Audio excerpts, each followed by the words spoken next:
Hey, everybody. Good morning, good evening, good night. It is 9 o'clock here in Welcome London, to in Ireland. Gibbons. It's too early. Good to have you all here. I missed last week, so I missed talking to my friends here today, but I'm back, ready for action. And, and today we're going to talk about fear of old age and death. So, who are afraid not of dying, but I believe there are many people who are afraid of getting old than dying. So let's see what we have prepared for today. But meanwhile, I'd like to say good evening to Miss Gibbons. How are you, my dear? I'm very good indeed. Today was the first day of summer. It was very warm today here in London. And but we have it rain tomorrow, thunderstorms predicted. But it was a nice day, and I'm well, and it's very good to be back with you all. And talking about the subject we're supposed to be talking about last week, but because I made a little mistake, we talk about something else. But it's nice to be here, and this is a very special topic because it deals a lot with our lives and certain maybe not so much fear, but a lot of concerns that people have, and so it'll be interesting to be able to talk to people about the subject, clarifying our own ideas as well. And if anyone wants to ask a question, or please, put the questions and we will go to them. And I hope everyone is well. And it's lovely to see you, Stevan, today with us, and Charles. I mean, Charles and I, we have put our shoulders to the shoulder, and we are carrying it. But it's been very nice. So it's lovely to be with all of you. And God bless everyone.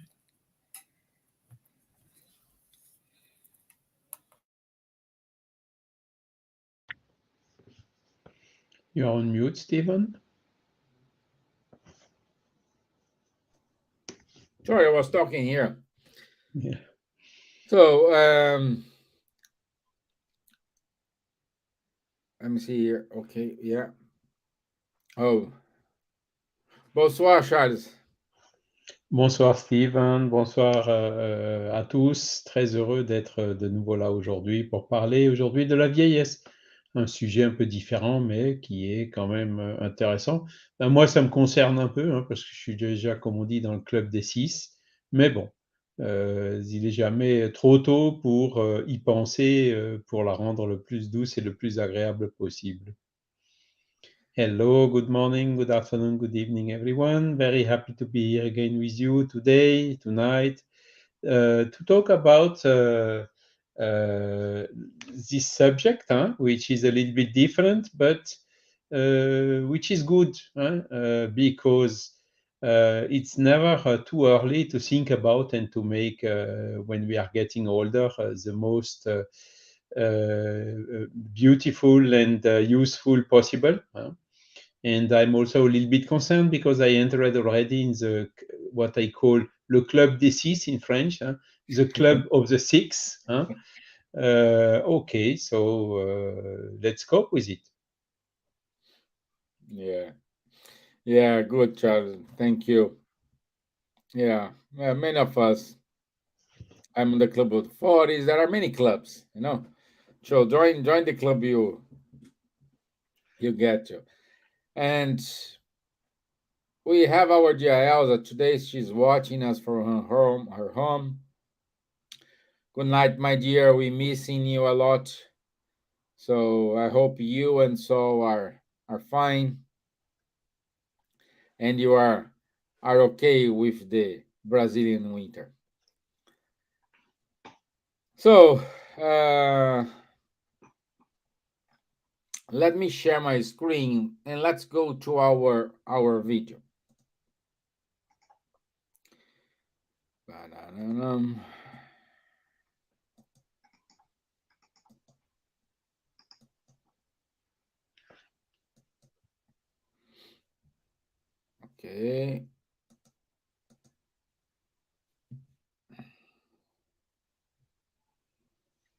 We can make our lives a beautiful canvas or a dark one. It's up to us. So be encouraged every day to start again, to start anew. We can make our lives. So it's a A short short one. video. It is a short video, but a huge message. Kristen de Mello here, she's saying, we are, we can make our life a beautiful canvas or a dark one. And this is it. And this is what we're gonna talk about today. Aging is part of the human life. It's up to you decide if you're gonna age in a beautiful canvas or if you wanna age in a dark one. But in order to understand this part, before I go, I say okay, we have Luvium with us, Marco Davis. So good to have you all here, my friends. Let me see who else more. Yeah, these people, I can see people still joining. So I like to start our conversation here. Since I said it is part of the human beings to get age and die, and I use this, Charles, as my first question to you, my friend. What's the reason why we have to get old and we have to die? It's a good one. Uh, One, I mean, it depends on the vision we have of the human being and of the life itself, isn't it? Mm, It's again this contradiction that exists between a pure materialist point of view and the more extended spiritualist point of view. When we are in a pure materialist point of view, to get older is very sad because we lose our means. We are not so nice any physically and not so strong. We lose a lot of physical capacity and so on, as we can see in the high level sports. The football player or the cycling people, they are with 30, 35 years, they are already considered old. They have not the same capacity anymore as when they are younger. So in this pure materialistic point of view, most of the people see getting older as something which is very bad, and they don't understand. They feel it more as something that we have to suffer and which is not pleasant. mm, Now, if we come to the spiritualist point of view, the things are changing because the spiritualist point of view is different. We are a spirit that needs to progress. And in order to progress, one of the means is to incarnate, or to better saying, to reincarnate, isn't it? So we come and get a brand new body of a little baby, and we are growing, getting to the mature age where we are doing our experiences. And then we are getting older, and at the end we are discarnating again. This means going back to the spiritual world, because the vision of the spiritualist in the spiritualist point of view is that our state as incarnated as we are today, at least we three, and all the people who are assisting us right now through this video, they can be, of course, also some spirits assisting us, but we are incarnated. So we are in this process of learning and evolving. So we are here incarnating for the purpose of the evolution. We need at our evolution level still to incarnate or to reincarnate in order to progress quicker. Albeit we can also progress spiritually without incarnating, but the progress is much, much, much slower, So we are willingfully incarnating for this progress, but our home, where we come from and where we go back, is our spiritual home. And there, we don't have all the contingencies of a physical body, the weight that we have to carry, the necessity to feed to feed it with food, some pains, some illnesses, all these contingencies which are linked to the physical body, they do not exist anymore in the spiritual world. So from a spiritualist point of view, the incarnation is just a temporary situation, and the death is nothing else than the moment where we are freed again from this physical body. We give it back to nature for recycling, and our spirit goes back to his real home, which is the spiritual world. So as you can see,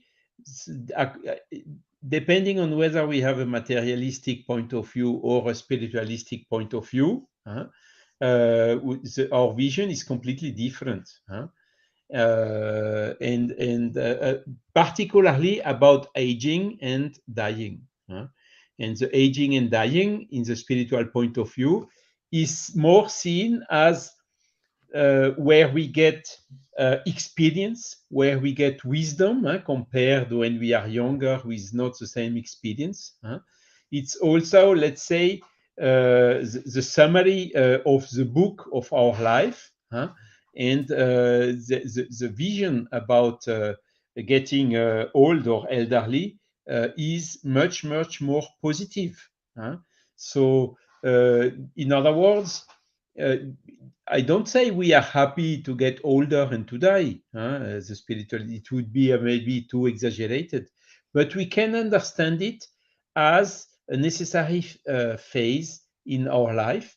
And dying, we can see it not as disappearing definitively, end of everything, close the box, and then completely finished. No, we see it as the liberation. Our spirit gets free, gets his liberty back when it is disconnecting from the physical body. So this is what I would say, like to say, as to introduce the subject. That's it. This is it. Yeah. So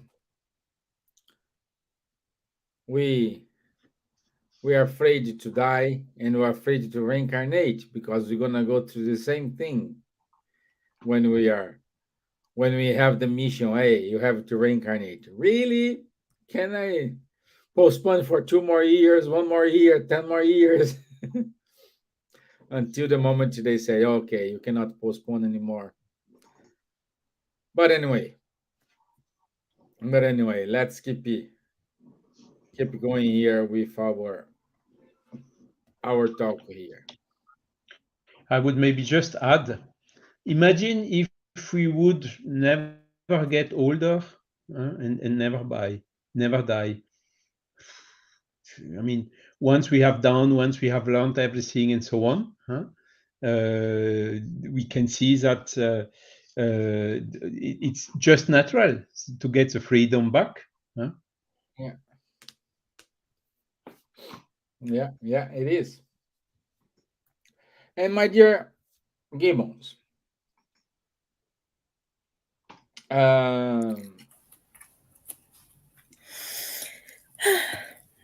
many people get fear of that. Okay, we can get that. We can live with that. Perhaps they get feared because you have fear of the unknown.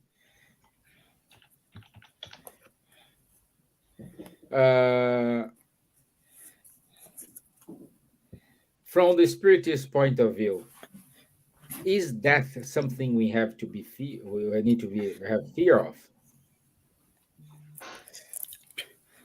Well, continue from the explanation that Charles gave, which was quite clear.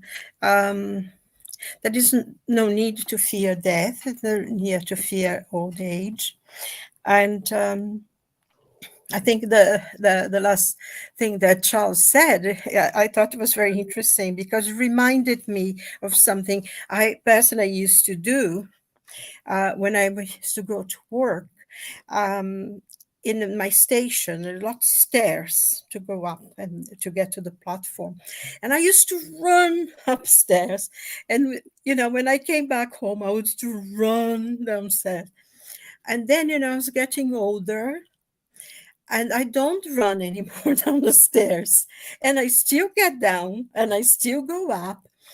And sometimes I ask myself, why did I run? And I mean, I see people going past me running, and I think when we are younger, we have more energy, of course, and we want to go faster.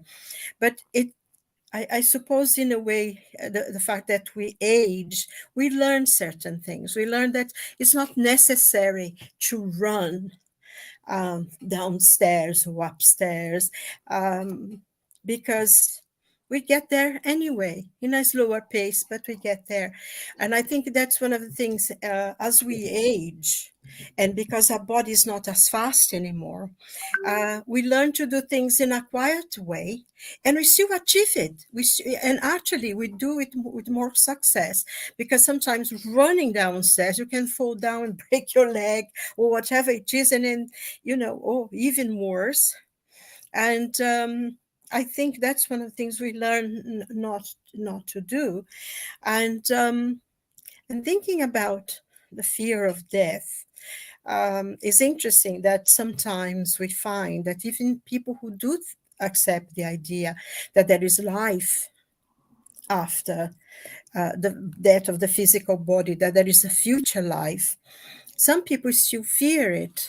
And I think one of the most wonderful things that Spiritism explains to us is that you do not need to fear it, because, like Charles said, we are having, in reality, we are having a freedom, a liberation from a life of toil, although we are connected to this body, we have to reincarnate. When we come back here, we propose ourselves to do a series of things that we need to fulfill in order to learn, because our spirit is eternal and is in constant learning. And also, I think one of the things that the spirit it teaches us is that one of the reasons why we incarnate is because we need to progress spiritually. So we need to have lessons learned here. But I think one of the problems that, even though we accept that there is a life beyond, we feel that fear of the idea of hell or heaven or purgatory, because a few of us have had a different religion in the early ages, because, there is a lot of things that are sins, and I remember once reading that very famous Irish playwright Beckett said, you can take the man out of the Catholic Church, but you cannot take the church out of the man, because he was talking about fear of hell. And of course, he became an atheist because of his experiences. But I think, and it's so true for everyone, because somehow deep down, if we had learned that if we are a bad person, if we do something bad, we all go. I don't know. Hello? It's my Are we laptop. back? Everybody disappeared for a moment. I think they are. Yeah, yeah. Sorry, I'm disappearing as well. So I think one of the things that, we learned, that if we did something bad, we committed a mortal sin, and that would mean hell. And hell is something that is extremely demeaning, because hell means that God was supposed to be all loving, or forgiving or caring will punish eternally. And we have this idea of um, the fires of hell and all that. So I think deep down the fear of dying, of death, comes from that, that we are going to go to hell, because um, in certain ways some of the rules and regulations, everything, um, was a mortal sin. And we knew if you committed a mortal sin, you would not go to heaven, you wouldn't, you would go to hell. So no matter what you did, you would always be at fault. And I think, as we become more and more free from churches and from religion, that's why I think a lot of people left the church, and also became atheists or even materialists, because it's illogical. It doesn't make any sense to have some, a God that's love and created us, and send us to eternal punishment. It doesn't make any sense, because even on earth, where we are not perfect by any means, we still have redemption. I mean, some people commit crimes or something, they go to prison, they change, they can become good members of society and get on with their lives and be good people. So why should God, who created us, send us to eternal punishment? But I think part of it is to do the way the church brought this into a psyche, and some of the fear of it. That's why it comes from. And also explains why some people turn away and become atheists and things. Atheists. Because I find that people sometimes, oh, I don't believe in God doesn't exist, but something happens to say, oh my God. They immediately say that. So deep down they believe in God. And the idea of hell is terrifying. It's a everlasting loss of redemption, everlasting loss of love and kindness, and be eternally suffering. And a lot of it, when you read Dante's the Divine Comedy, when they go into hell, the door of hell, he says, leave all hope those who enter, lasciate ogni speranza che entrate. And that, when you think of the weight of those words, leave all hope those who enter, that there is no salvation there. I think that's why it weighs a lot on us, and the fear of that. Because the interesting thing that in the ancient cultures, in the ancient people, they were not afraid of that. That they would see death as it's interesting. I think there is this temple in Lebanon, in Baalbek, where they have it's those waves, like an egg and a wave, an egg and a wave. And there's birth and rebirth, birth and rebirth, birth and rebirth. So they saw life as beginning, there is an end, and there is a new birth. And it's they didn't have this fear that it came afterwards, when the church started to controlling us and trying to keep people online by fear. And I think that's one of the greatest things about Spiritism, is this liberation. And like Charles said, we are returning to the spiritual world, which is a real home. We're leaving this body behind, which is being recycled, as Charles said, and is being consumed, going back into the universal fluid. And our spirit continues to be an individual spirit and goes into the spiritual world, which is freedom and liberation, where we're going to learn a few things, maybe think about things we've done or haven't done, and when a new opportunity to come back again to this earth, that we are going to be born again.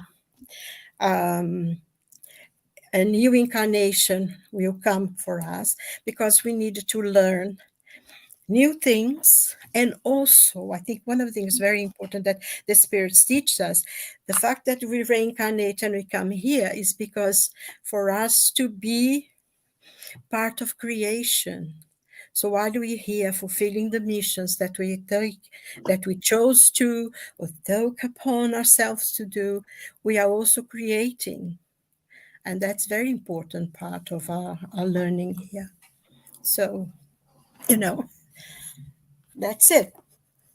Big answer. I don't know if it actually answer what you wanted, but there you are. Yeah, of course. Yes, it's everything is new for us.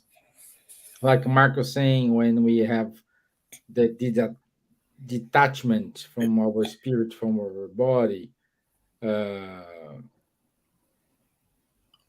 even though Marco, we know what's gonna happen. We know the spiritual world. We know it is it is a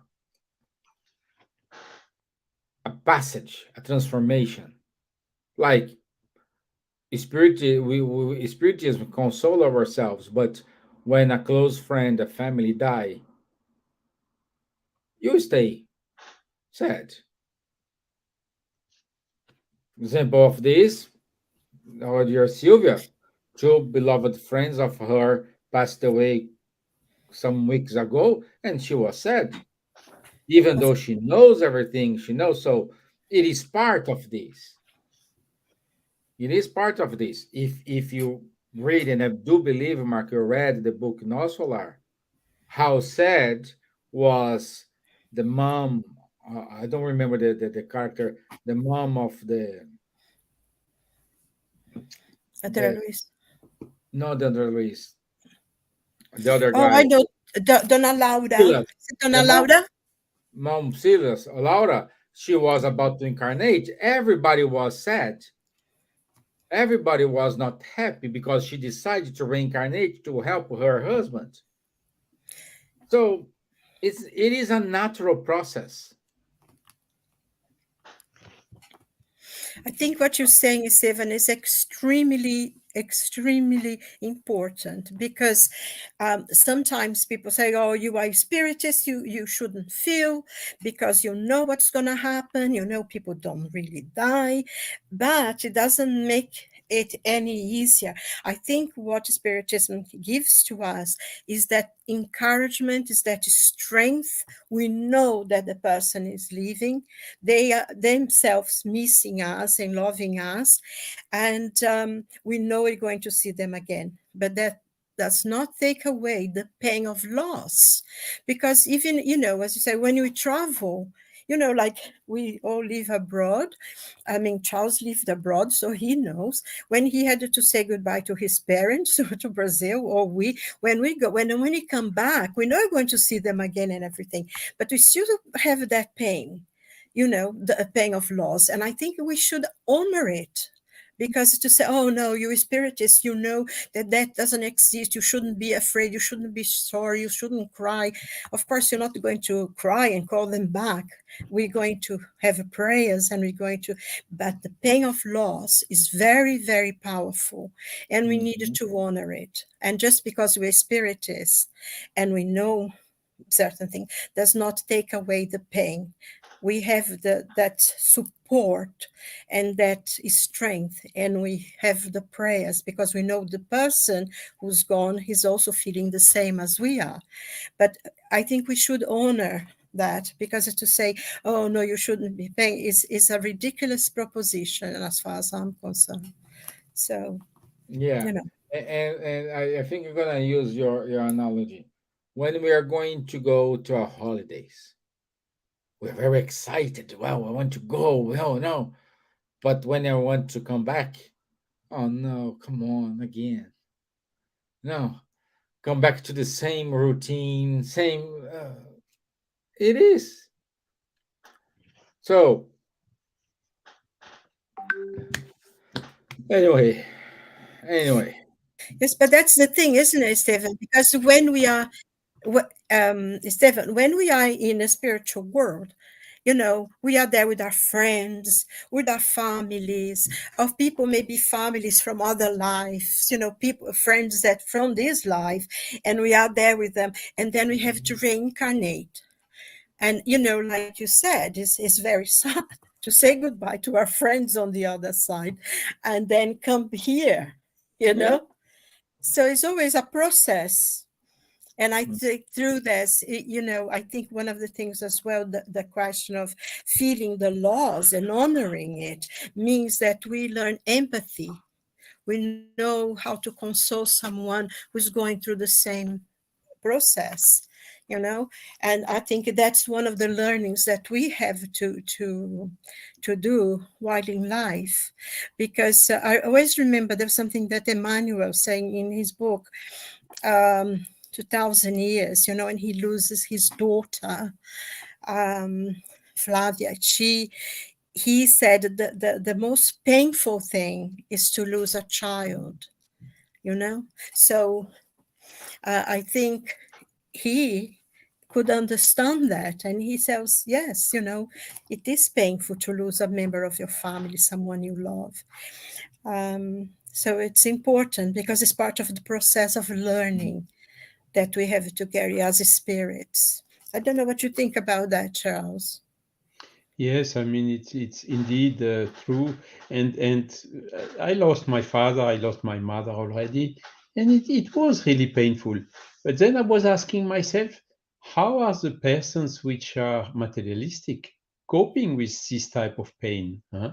Because when you are spiritualist and you know what happens, and you even sometimes get a feeling or a little message or a little sign from the beloved one from the other side. It is a very powerful resource to cope with such separations. Albeit it is always difficult, that's true. And also the fear of death is basically we are afraid about what we don't know. But once we know, the fear is also lowering.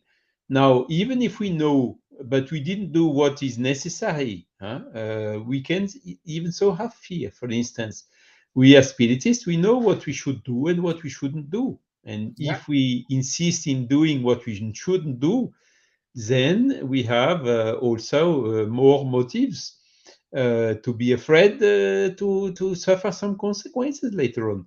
And this is also a huge resource to help ourselves in the evolution, in getting better, which is the basic purpose of the incarnation, as we told at the beginning. Yeah. Good one. And Charles, can you explain to us what it is this circular law according to Ah. Leon Denis? Yes, so Leon Denis has written a book which is, I think, translated already in English, the Big Enigma. It is available, I think, in the United States Spiritist Federation website. I think they Yeah. have it selling there. And this book is all about God and the proof of God and all the evidences we can see, from which we can deduce the necessity of the existence of a creator with all his attributes, as we discussed it already in previous lives. And in this book, Leon Denis is analyzing the natural laws, the laws of nature, which are also the laws of God, because God has created all this. He has a full section which is about even a full part of the book, not a section, it's a part made of 2 or 3 sections about this circular law. And this circular law, according to him, we can observe it in a lot of parts in the nature. For instance, one easy way where we can see it is the cycle of water. You have the water in the sea evaporating, getting to clouds, then raining, even thunderstorming from time to time, and more oftenly right now. And then flowing to the small through the earth in the small rivers, and then the big big rivers and back to the sea. So it's a circular movement. You have also the movement of the planets around the sun, and we can see this circular law in a lot of examples like this. And one of them is what we just told. It's in the life. All what is living, you see, the trees are, for instance, leaving the leaves in fall and then getting new leaves in spring and in summer, and resting without leaves in winter. It's also another example of this circular law. And in the human life, it's exactly what you just described, the reincarnation. So the circular life is really about to be born, and then to get through the childhood, then youth, then mature age, then older age, and then disincarnation, intermission in the spiritual world, and then to be reborn. So it's another form of circular law. And this circular law is what is helping us to progress, what is helping the trees to grow. The water is helping also in recycling the heat, recycling the humidity. I mean, imagine if we wouldn't have the rain. We can see the problems nowadays when you have scarcity of water. So all this is cycles are necessary for the life. The same for day, night in the rotation of the earth, and also the seasons according to the rotation of the earth around the sun. And in this part of the book, after explaining the circular law, he has then a dedicated section about why the childhood, why do we go through that period. So it's not the subject of today, but we maybe can discuss this also once. It's a good subject for our next live. And then we have the mature age, and then we have what we are just discussing now. It's to get older. And he has really one full section about getting older. And that is really where it's absolutely fantastic to read that section, because he sees so many advantages. He sees, he's quoting Chateaubriand. Chateaubriand is known. And Chateaubriand said, there are many old people, but few senior people. To being old and to be senior, not being the same. And another quote is, we remain young when we know how to get older. It's another one. And when you take one of these senior according to this definition, then you have, of course, all these qualities like experience, like wisdom, like knowledge, protection. And when you look, Léon Denis, for instance, he has revised all his book when he was 75 to 80 years old. That is when he really had made a full revision of all his books, and enriching them when you compare with the previous edition, bringing more of this experience of life into themselves. And this experience of life, now, when we listen to a senior person talking about life, giving us hints, we should listen more. Because all these hints, I remember from my grandfather. I had a grandfather which was really one of these senior people, and it's amazing when I think about. He died when I don't remember exactly, something like 20 or 25 years old. How all what his presence, the education he gave us, all these hints, the example he gave us has helped me in my life. So you see, when the people see of getting older as something which is bad, something which is sad, something which is negative and whatsoever, Léon Denis is protesting strongly. This is absolutely wrong. No? It's exactly the opposite. It's exactly the opposite. And he's developing then all these notions in the full in this part of the book.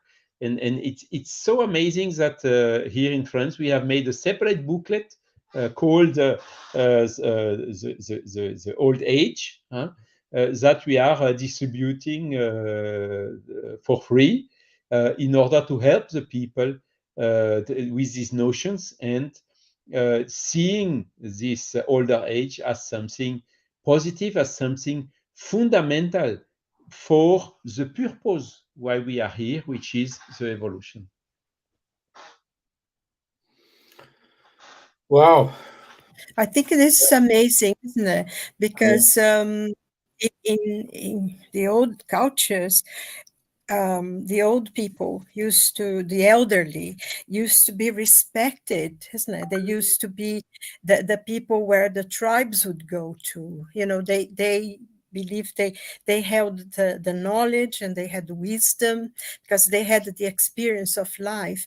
And I think that's one of the weaknesses of a modern culture now, that somehow we turned and everything's for the youth because, you know, we know the youth will be the future, but at the moment they don't have enough experience.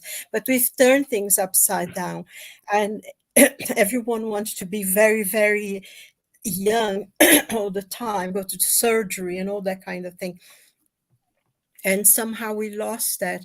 And we should really go back because I think, like you, Charles, my grandfather used to be an incredible man, very simple man, very great faith in his heart. And he used to tell us stories and he used to tell us things. And I remember sitting with him. I still have memories of being sitting with him, listening to things that he would tell us. And it really enriches your life and guides you, gives you strength at certain points, you know. And I think this is very, very important to honor age and experience, not make people feel that they're useless, they're not good enough anymore because they reach a certain age and they are now dependent. And I think we have very much this kind of culture now. But you know, that all that experience we need to pass it on to the others who are coming. Yeah. And Leon Denis has also some very nice images, for instance, because when you get older, we get a little bit, how do you tell that in English? Bend a little bit, yes. Bended a little, and he's saying the head is bending towards the heart. Yeah, It's yeah. absolutely fantastic, the expression Yeah. he uses. Yeah. Yeah. I like that. But And also, I see the comment of Faye. She is also saying, senior, she's calling it mature age, which is one in which yearly years also appear for reflection and understanding. And it's Yeah. exactly like this. yeah. Beautiful. Beautiful. And also, I think if we can consider that all this knowledge, all these things we've learned in this life, and as you know, grow older, we begin to, you know, like I said, maybe start thinking, oh, I've made a mistake there, I made a mistake there, may, you know, a next path would be this, or no, I did this right. So, you know, all these things I think come to you, and this learning that we are having, not only can we pass on to those who come after us, you know, have children, grandchildren, whatever, but also this knowledge will be for us when we come back, because we are going to reincarnate, we are going to have a new life. Of course. And this knowledge, the more we learn, because I think that's one of the things as well. Oh, you know, too old. No, I'm not too old. Still, while I still think when I can learn something, I'm going to try to learn, because this will serve us well in our next life. You know, so Yeah. that is a point there to think as well. You reached a very good point, my dear, because we we seeing a lot of people. They are, I don't know, 60s, 70s, 70s, even 40s, high 40s, their mind don't feel like I'm having 60 years old, I am 70 years old, I'm 80 years old. Their mind, they are much younger, and they are full of energy. However, there are other people in which they are 80 years old, but they feel like 100 years old, 120 years old, you know. So it's everything in our mind. I believe, for example, if you know, okay, I'm getting old, I do have some limitations. You don't want to have, for example, the same flexibility you had when you were like a 16, 18 years old. So once you are aware of your limitations, but you always try to do your exercise, reading books, do all this exercise, contribute for you to live a better life, contributes to you to say, okay, what am I going to do now? I remember one of the last times I was in person with Charles, he was about to retire.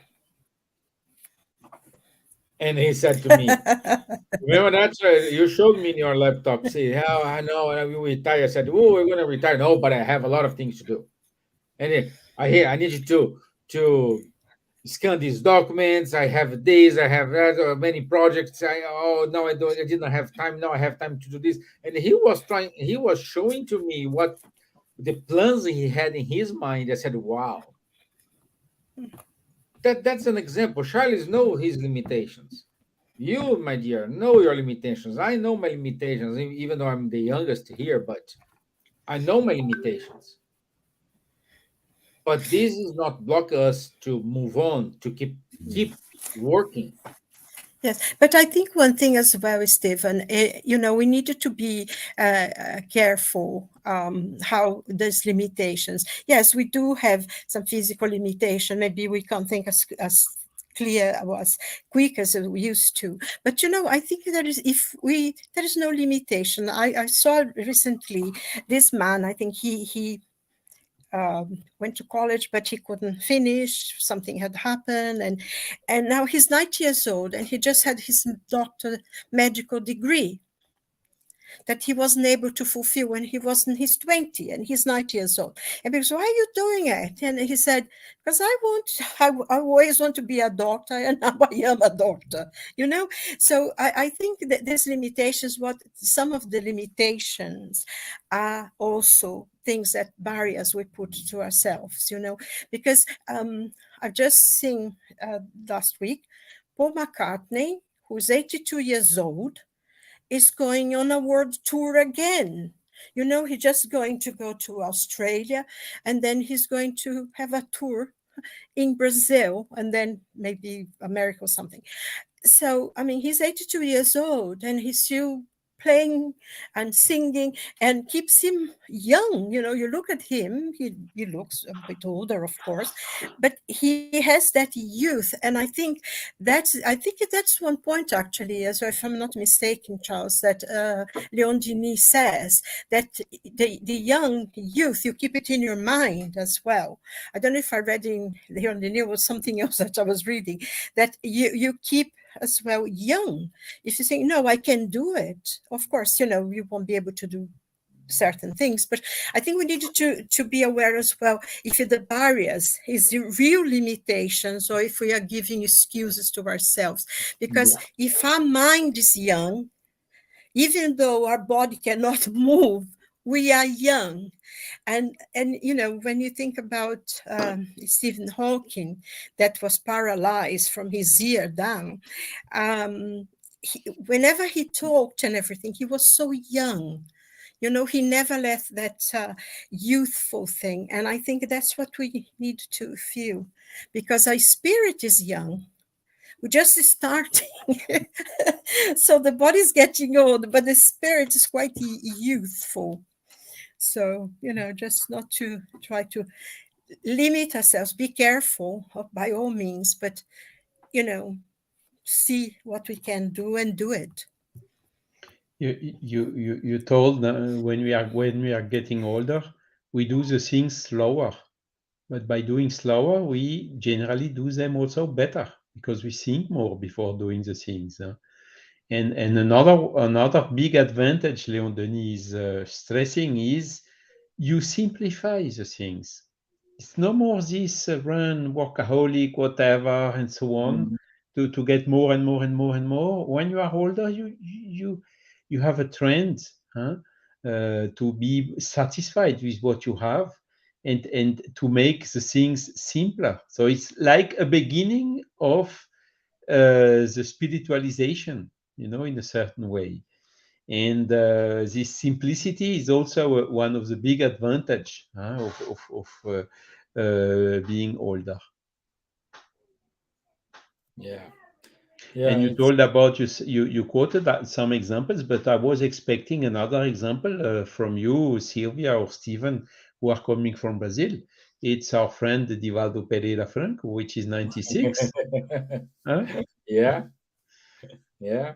Yes, It's and stronger. somebody else. I mean, not only the age, but Raul Teixeira. I've seen. I mean, he doesn't speak as fast as he did, but he, I saw a talk, and he had a stroke and he was paralyzed, and he's fighting. He's fighting the limitations that the disease put on him. So there is many people who, I mean, I just thought of Paul McCartney, because to be in a stage for an hour playing the guitar and singing, and I think one of the things that I admired him and I remember, because he's using now artificial intelligence. He's doing music and everything with John Lennon, who died over 43 years ago, and they having all this artificial intelligence. So it means that he's learning technology, and I think that's why we need to do things like that, because age is not a barrier. It's we create the barriers. I think Steven said something about sometimes a person who's young and they look old because they think they can't do anything. And you see older people, in my singing classes, the ladies were all over 70 and everything, and they were all singing and being fantastic. And you see them, but you don't see an old person, because the way they sing, the joy that they bring, looks as if they are 20. And I think that's how we reflect on people, and that's the important thing too. Yeah, I agree. And at the same Another time, point Leon Denis is stressing is when you get older, you forget the things. And this it's also sometimes good to forget the offenses, to forget the bad things. it's good to forget when convenient for you, Another convenience, of getting older. Yeah, yeah. Well, it's good to just see that we need to everything is in our mind. Everything is in our mind. And even though when we are in a spiritual world, it's still in our mind. That's the only thing we're gonna take with us. Like Charles says, that is the coffins, there are no drawers. So you will have your knowledge, and you will have whatever you need with you anytime, anywhere. Doesn't matter if you are incarnated or discarnated. I bet the knowledge you have, it is everything you need to keep going to progress. I'm not saying you will not face challenge, you're not facing hardships, you're not facing good moments, but I'm saying you do have everything you need in your mind. And talking back our initial video, our the beginning of our video is up to you how we're gonna make your life. It's up to you. Don't blame anybody. It's you. You are responsible for your actions. You're responsible for your choices. At the end, it's you, nobody else. So, in order to wrap up, do you have anything to say, Charles and Silvia? Hoping we have covered the subject to the satisfaction of all the listeners. And I mean, it's just as Leon Denis told, circular law is a law of nature, is a natural law. And if God exists, which is And he our does. principle, basic principle, he must be perfect, because otherwise you could imagine something more perfect, and that would then be God and not God.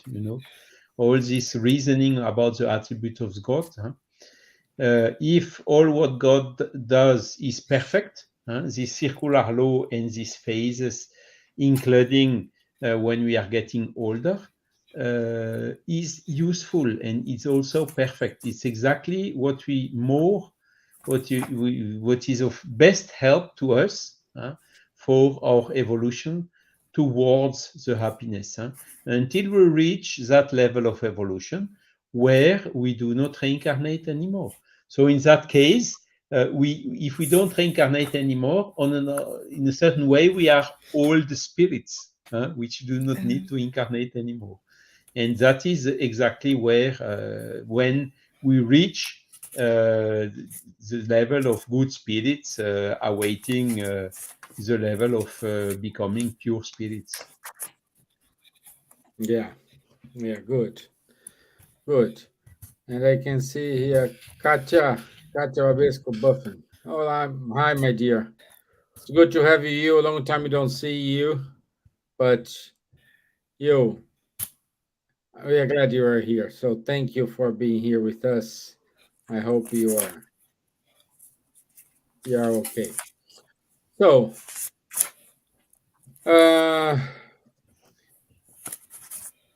I unfortunately, due a technical problem, I cannot open my PowerPoint. During the the talk here, I was trying to open it, didn't open. So something happened here. Unfortunately, I cannot show our announcements. Elsa will be very disappointed with me. I'm sorry, my dear. I tried, I updated, but now doesn't open. So I don't know why. So don't forget next Wednesday, it is 31st. Next Wednesday, 31st. 31st. Yeah. No, the 30th. 30th. The 30th, yes. Yeah. So next week, 30th of August, we'll be here, 9 p.m. The topic, uh, we will talk about the reincarnation, the returning to physical life. So we will discuss a little bit more about why we have to reincarnate, what we expect for, why people get sad when you say, "Oh, you have to reincarnate." So this is the topic for next week, and I hope to see you all. And stay tuned with Cardiac Radio. Stay tuned with Buzz events, uh, ISF events, the francophonic movements as well. It's plenty of activities there. So stay tuned with them, and we'll be here. I'll see you next week, and reach us out if you need to. Yes, and hello and goodbye. It was nice to have all these people. It's nice to have Elsa there as well. and hope she's well. And maybe one day she can come and participate here rather than on the question things. And next week, talking about, I think it's important because the idea is to see how it is physically, how the brain reincarnates, how the body is, and also memories and things. So it'll be interesting, and we look forward to having everyone. It's nice to see their face there as well. Hello, Faye and Katya, and hello, everyone, and Mark as well. I saw his name. So have a good week, and God bless you all. Yeah. Merci, Charles. Merci à Don't get vous. too warm there. Plenty of water. Yeah. But it will end soon, I think. The storm you have in UK is coming here in the coming 2 or 3 days. So Yeah. Good. it will be Okay. more breathable. Yes. See you. Thank you very much, my dear friends. All the Thank best. you. Thank you. Have a Bye. nice day. God bless Bye-bye. everyone. Bye, Lou. Bye.